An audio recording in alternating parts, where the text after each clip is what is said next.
দরকার নাই। আপনি তো টাকা নিছেন, আপনি একজন হুজুর, আপনি মসজিদে ইমামতি করেন, আপনাকে মানুষ সম্মান করে, বিশ্বাস করে। একটা হুজুর আমি যদি চাই 10 টাকা আমার কেউ দিবে না, কিন্তু আপনাকে দিছে, মানুষটি বিশ্বাস করে আপনার টাকাটা দিছে। এখন আপনি কই দিচ্ছেন নিয়া এটা আমাদের জানার প্রয়োজন না। আপনি টাকাটাই 12,47,000 টাকা দেওয়ার কি ব্যবস্থা এটা বলেন? 12,47,000 টাকা তো দিতে গেল মানে একটা সময় চলে সময়, মানুষের মৃত্যুর কি কোনো সময় আছে? না। আপনার যেই জায়গাতে আছেন, যে পর্যায়ে আছেন, আপনি মৃত্যুর সময় আছেন।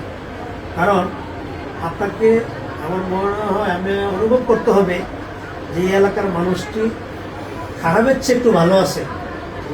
অন্য এলাকার এইভাবে আপনারা ধরলে পর আপনাকে কিনা কয় আপনারা আমার উপরে মায়ের দিয়ে কোন জেলের কোন অপমানিত কোন পুলিশ কোন, হ্যাঁ করলে অনেক কিছু হতো।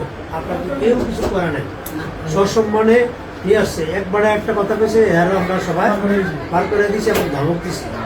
আপনি আলেম মানুষ, বিষয়টা একটু খারাপ করছেন। আমাদের ভিতরে আলেমের কোরআনের ইয়ে আছে।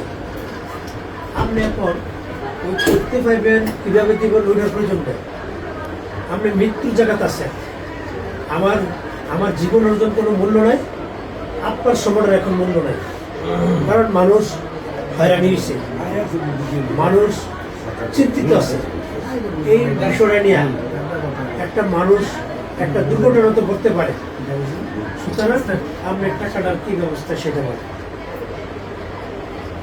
আমি টাকাটা দিতে গেলাম, আপনারা তো কিছু সময় দিতে, সময় না দিতে টাকাটা দিতে পারতেছি জান্নাত। আবার যে টাকাটা আমরা এই টাকা পুলিশ কি কোনো সময় বিচারে? ধরুন আমাকে আমার এই মানুষে ইয়া দিল, ধরলো, আমি একটা খারাপ কাজ করছি, পুলিশকে বলবে যে আপনারা সময় দিলাম খারাপ কাজটা ভালো করেন, আপনার এই কথাটা বলবে?